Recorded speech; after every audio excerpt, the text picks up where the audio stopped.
నేను నిన్నటి నుంచి ప్రస్తావిస్తున్న అంశాలనే మోహన్ బాబు ఇవాళ ప్రస్తావించారు. ఏదైతే మోహన్ బాబు తనకి సంబంధించి మనోజ్ విషయం మీద తీవ్రంగానే స్పందించారు. తన ఆస్తి తాను ఎవరికి ఇచ్చుకోవాలో తన ఇష్టం అని చెప్పి ప్రకటించారు. అదే సందర్భంలో తన ఇంట్లోకి రానివ్వాలా లేదా అన్నటువంటి తన ఇష్టం అని చెప్తూ మనోజ్ను ఉద్దేశించి ఆడియోని రిలీజ్ చేశారు. మనోజ్, నిన్ను అల్లారు ముద్దుగా పెంచాను, నీ చదువు కోసం చాలా ఖర్చు పెట్టాను, భార్య మాటలు విని నువ్వు నా గుండెలపై తన్నావు, తాగుడుకు అలవాటు పడి చెడు మార్గంలో వెళ్తున్నావు, కొన్ని కారణాల వల్ల ఇద్దరం ఘర్షణ పడ్డాం, ప్రతి ఇంట్లో గొడవలు ఉంటాయి అని చెప్పారు. అదే సందర్భంలో మనోజ్ నన్ను కొట్టలేదు అని ప్రకటించారు.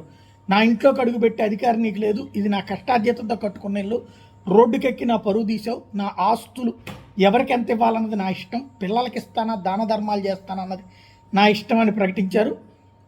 తద్వారా మోహన్ బాబు చాలా కీలకమైనటువంటి అంశమే అందులో జరిగినటువంటి తాజా పరిణామాల మీద తన వైఖరి తేల్చి చెప్పారు.